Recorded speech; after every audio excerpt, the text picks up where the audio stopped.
Hey Sexy Squad, welcome back to my channel. I'm so happy you're here. If you're new here, please help push this video out. Help push my channel out into the world, into the algorithm by clicking the like and subscribe button. Hit the bell so you know whenever I post a video. We're growing our little community here and we would love to have you here.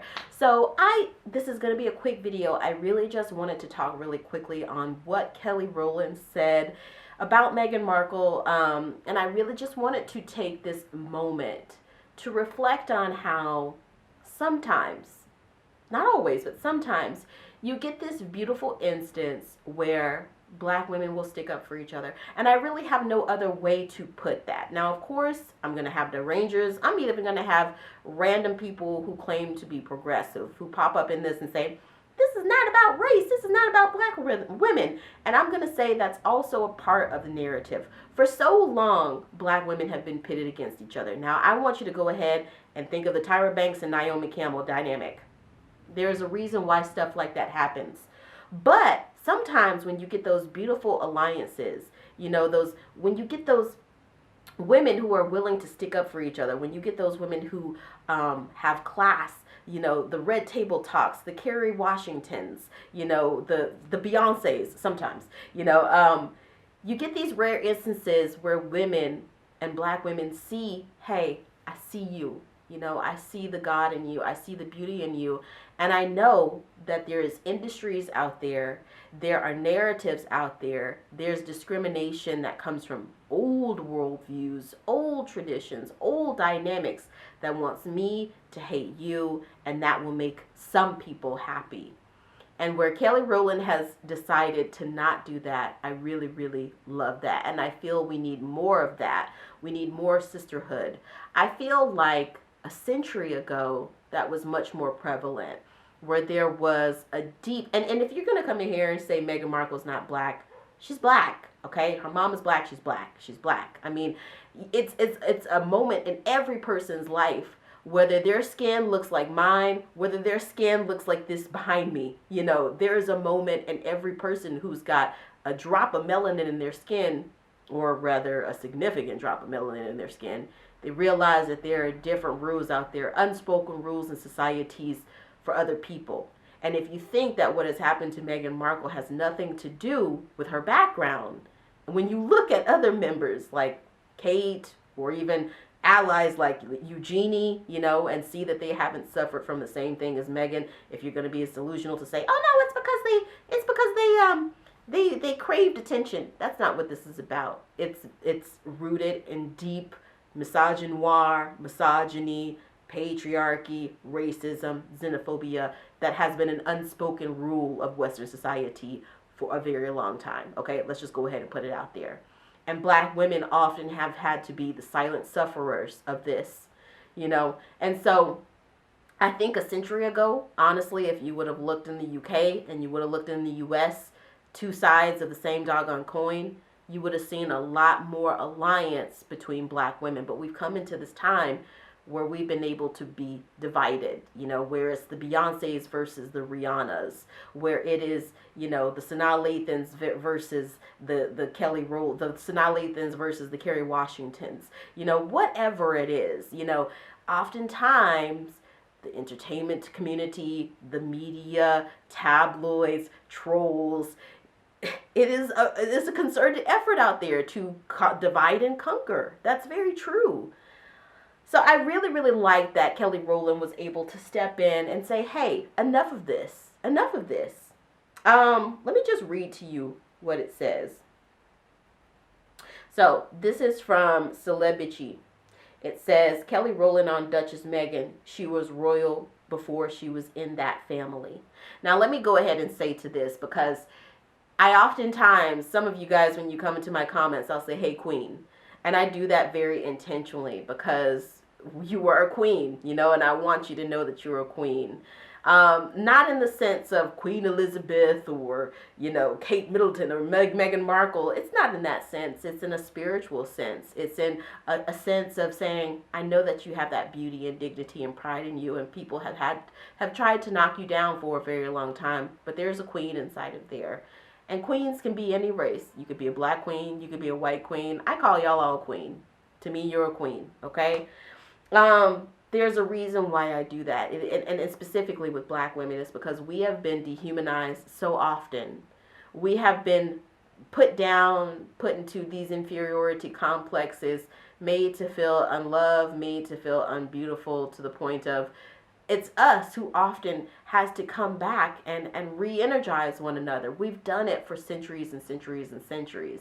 It's part of why oftentimes, especially in the American South, black women connect over things like being in a hair salon. It's where we get to pamper one another and, you know, treat each other like the queens that we are. Talk about the joys and the sorrows that are plaguing our lives. We need that regeneration. And I'm tired of seeing over and over again so many black women in entertainment, in the professional sphere, like within corporate America, within, you know, worship communities. I'm tired of seeing black women be pitted against one another, and unbeknownst to that, you know, not knowing that that's what's going on. So this was an article from October 25th, 2023. It says, this year there have been several Sussex outings which have not sparked too much discussion in the British media. Pause that right there with just saying, you guys know we love celebrity. We love Kaiser. She is one of the biggest sources of Sussex news that I turn to. A lot of my channels here on YouTube, you know, Tisa Tells, Sussex Squad Family TV, Sherry and Sade, all of these people, perfect. So that's called seething. The article goes on to say that's called seething and ignoring any evidence to the contrary of their preset narratives. This is in, you know, air quotes, of course. The British media wants to pretend that Prince Harry and Meghan didn't get invited to Kevin Costner. She is so right. To Kevin Costner's first responder fundraiser in Santa Barbara, where Costner invited the Sussexes on stage to present awards, and the Sussexes hung out with A-listers and wealthy people. Pause there again. You guys know I pause a lot. That's the other thing, is it's a very subtle thing, but oftentimes those people, and a lot of times they're associated with people of color, they're associated with individualists, they're associated with whoever, you know, society, the media, trolls have decided to mark as the outlier. Oftentimes they have a following, they have a beloved fan base in their own respects. And they've got it because of their authenticity. They've got it because of their compassion. They've got it because of their love for others, you know, their genuineness. And trolls, people who literally hate people like that from their core, will go after them so hard. And they've done that to the Sussexes. Just look at it. Every single success that they have is constantly sabotaged. And don't think for one moment that that doesn't have to do both directly and indirectly with Meghan Markle's background. So it goes on to say the British media wants to pretend that Prince Harry wasn't invited as a guest of Mercedes to the United States Grand Prix in Austin. The British media wants to pretend that Harry wasn't hanging out with celebrities and A-listers at an inner Miami LA Galaxy game. The British media absolutely wants to forget that Meghan went to Beyonce's special birthday concert in LA, and Meghan hung out with Ted Sarandos, Jeff Bezos, and Beyonce's inner circle like Kerry Washington and Kelly Rowland. Like, I just can't even. I can't even. There's so much that I can say about that. This concerted effort to continuously demean them. And every time something good happens to them, GB News and you know, Loose Women and all of these places, Gala, even some of the ones that you would think would be a little bit more normal, like, you know, what do you call it, Page 6. And it's like, you know that they're doing it, A, because of haters, and haters really want to see more of this content. Like, they've created a whole environment, a whole market based off of what haters crave, which is to see Prince Harry and Meghan Markle put down. But a part of it is also just that they're maximizing on profits from this. You know, they know that sending them hate will bring them profits, but clearly it's not reflective of how people actually feel about them, especially some A-listers, and people hate that. So it says, well, Hello magazine asked Kelly Rowland about it, and Kelly is a big Meghan fan. I don't imagine these quotes will be picked up by many British outlets. Burn! Burn, because it's so true. You know they're not going to talk about this. They don't talk about the positive stuff. So it says, Kelly, this is what Kelly said. This is pulled from the Hello, the the Hello Magazine article. It says, "It was my first time meeting her." Okay. It speaks about a water wipes events in Brooklyn back in September. It says, "It was my first time meeting her," the Destiny Child's alum said. "It was just nice being there with other great women and being able to just simply talk." Pause there. We also forget that celebrity women, especially black celebrity women, they're just normal people. I mean, yes, they have lots of money. They go on lavish trips and things like that, but they're also just normal people. And it's nice when people get to meet other good people, whether they are celebrities or not. So, yeah, just a caveat to say that. It goes on to say, "I don't know what people expect to see or to know, but she just felt very cool and very down to earth. She is very warm." She says she was royal before she was in that family. "I think that we are royalty before anything, and we have to hold ourselves in that regard as humans, as people." So, yeah, and this goes back, you know, there's such a inferiority and superiority complex with countries that have sprung up from colonization, for example, and yes, I'm going there. With Africa, you know, even the parts of Africa that are ridden with so much poverty, there's still an inferiority complex with that, you know.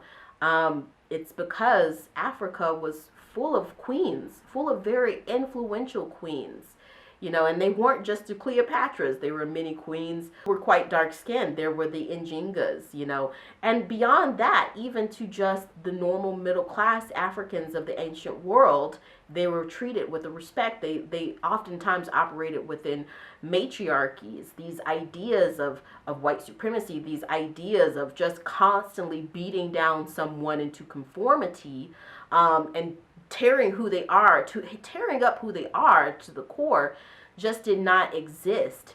And even with some of our less melanated sisters, you know, I think it is up to black women many times to tell them that you are a queen. I don't know what it's gonna take, you know, and there's so much negativity to the point where you might tell someone that they're a queen and they might get mad at you. You're a queen. Maybe you don't wear a crown, but on the inside, there's something beautiful in you. Recognize that. But black women, you know, black people, period, when we speak about this, when we speak about this royal lineage, this royal African lineage that runs through our veins, you know, there is deep, deep ancestral antagonization from different groups, from differing ideologies that pops into the place, and it's beaten down, it's eradicated as soon as it can be. It's why you don't see as much representation of black and brown people across many different areas. It's because white supremacy, colonization, patriarchy has beaten that down for a very, very long time. But I think that we can get to a place where differing individuals, different backgrounds, people of different colors can have self-love while not beating down others for it. It's going to take more people like the people like Kelly Rowland's, Meghan Markle's, Beyonce's, Kevin Costner's, Prince Harry's, Katy Perry's. It's going to take those big people to sort of speak up to this, but it's also going to take us little people as well to say, hey, you can have self-love and be confident in who you are, your background, your heritage, while also showing love and compassion to others, while telling others, hey, you're a queen, you're a king, you know, and not having it be some sort of battle. But I get why for some of the most dogmatic and some of the most black and white groupthink type personalities, they can't lock into that because they've seen the queen as the only queen that can exist. And that is the root of a lot of this right here. But I want to know what you guys think. Let me know in the comments. Just a really quick video, quite abstract. I just wanted to speak on that real quick. I want to know what y'all think. Let me know in the comments, Sussexsquad. Squad. I love you guys. Mwah! Send all of my kisses to you. And if you're new to this channel, go ahead, hit the like and subscribe button, hit that bell so you know whenever I post video, and I will see you guys next time.